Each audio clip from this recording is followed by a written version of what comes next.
What is a cool history fact that you think people should know? In WW2 U-boat crews had the highest mortality rate, 70%, of any military group. After kamikaze pilots. Edit links regarding how the British dealt with U-boats. Link 1, Link 2, and a bonus what happened to kamikaze pilots that failed.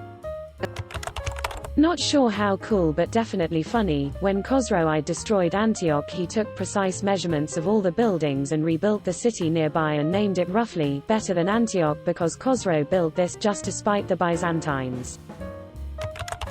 The Roman Emperor Commodus tried to rename Rome, Commodus, after himself, tried to rename the Romans, Commodanes, again, after himself, and would dress himself as Hercules and dress up crippled war veterans as monsters and beat them to death in the Colosseum. Publicly. The Romans, the Commodanes, did not take it very well. The word quarantine comes from the word quaranta, meaning 40 in Italian. During the Middle Ages, ships would sail into harbors, especially Venice, and they would have to sit in the harbor for 40 days before docking and unloading their cargo. Why? That was the incubation period for the bubonic plague. Andrew Jackson's parrot had to be removed from his funeral because it kept shouting profanities.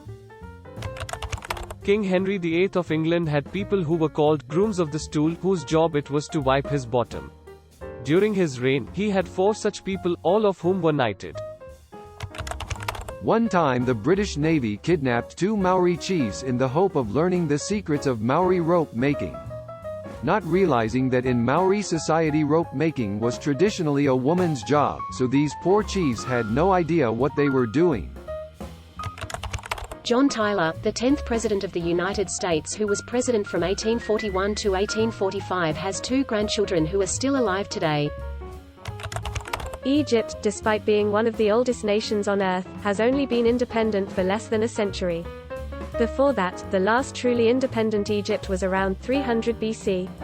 For over 2,000 years, Egypt was under foreign rule.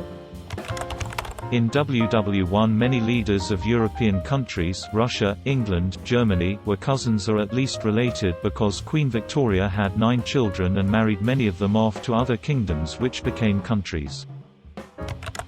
In 1847, the Choctaw Nation raised $170 for the Irish people, equivalent to thousands of dollars now, to help ease their suffering during the worst year of the Irish famine. This came just after almost half of the Choctaw Nation were lost on the Trail of Tears, as their people were driven from their land by American settlers and perished due to starvation, so they had absolutely nothing and they sent all this over to a country they didn't even know. Ireland never forgot it and now has a special scholarship scheme for members of the Choctaw Nation to go to college there. A lot of the countries in the British and Dutch Empire were actually conquered and run by private companies. Also, New York was originally called New Amsterdam, and Wall Street is where a wall was built to keep out Native Americans, pirates and the British. Did you know that at one point during the Second World War, the Germans built fake airfields from wood to trick England and its allies into believing they were more powerful than they actually were? England saw right through this and took the dam out of it by building fake wooden bombs and dropping them on the airfields. The apple from the story of Adam and Eve was never specified as an apple in the Bible, just a fruit from a tree. The apple was picked up in the mid-1200s. During World War II, a Syrian brown bear cub named Wojtek was bought and adopted by a group of Polish soldiers who had just escaped the USSR. He became such an integral member of the 22nd Artillery Company that he was registered as a private so that the army could provide him rations. At the Battle of Monte Cassino, he helped carry ammunition crates, and he became something of a celebrity among Allied forces. After the war, he retired to the Edinburgh Zoo. There was a Greek woman named Sappho who lived on the island of Lesbos and wrote romantic poetry about her love for women.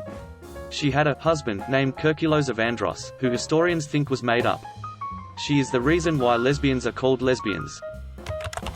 In the early 20th century, 2 rival spies who had sworn to kill each other joined forces to try and launch a hippo ranching scheme in the Louisiana Bayou. Edit, this is a really good article on it, and there's a great Wired article too. I elaborated a ton on this in the comments, so I recommend you check those out as well, because the article is super long. Martin Van Buren, the 8th President of the United States, was the only U.S. president who spoke English as a second language. His first language was Dutch. He was also the first president born after the states declared independence from Great Britain. A large fraction of soldiers in the American Revolutionary War were Germans. They fought on both sides. The last 2 soldiers in the Japanese army from World War II did not surrender until 1974. For one, they had to go and find his superior officer from the war and fly him out to the Philippines to give him the order to stand down. Round Earth was generally accepted by all throughout most of history with few exceptions. Columbus thought the Earth was round when he sailed, and those who commissioned him to do so believed the Earth was round also. The whole Columbus believed the Earth was flat. Thing came from Protestants making propaganda against Catholics to look stupid. Charles Henry Sanson was the executioner of Paris under Louis XVI's rule. He was the offspring of an entire family that took executioner positions all over France. He was related to the executioners of Lyon, Damels and other places. He inspired Joseph Ignace Guillotine to develop the guillotine, although there have already been machines with similar functions, like the Scottish Maiden, after explaining to him the logistic effort that goes into his task. Before the guillotine, beheadings by sword were common, and such needed a sharpened blade for each delinquent and a skillful executioner to hit the mark properly to end the delinquent clean and fast. Before the French Revolution he was the executioner of the king, and when Louis and his family was sentenced to death, he was, well, the executioner of the king and queen and the crown heirs. However, he was also the man who executed Robespierre. When hiding a body you should dig a 5 meters grave. Drop the body. Fill the grave up until it's 2 meters deep and then put a dead animal inside, then fill the grave until it's full. You do that because no matter what you do the dirt is gonna look like it has been dug up. But that way if someone digs the grave again he will see that he just ruined a pet's grave and he will leave it at peace. But that's not the history fact I am here for. The history fact is that the technique mentioned above was invented by pirates during the golden age of piracy. But instead of a body it was treasure, and instead of an animal was a body. It's funny how things change. Laughing face. More than 1/3 of all U.S. presidents have been named John, George, William, or James. Tomatoes were thought to be poisonous and associated with witchcraft. This one time in Salem during the Salem witch trials there was a farmer who had a chicken that had the coloring of a rooster. Today we know about this phenomenon, but back then they just believed it was a rooster. But then the rooster laid an egg, and that's when the agad hit the fan.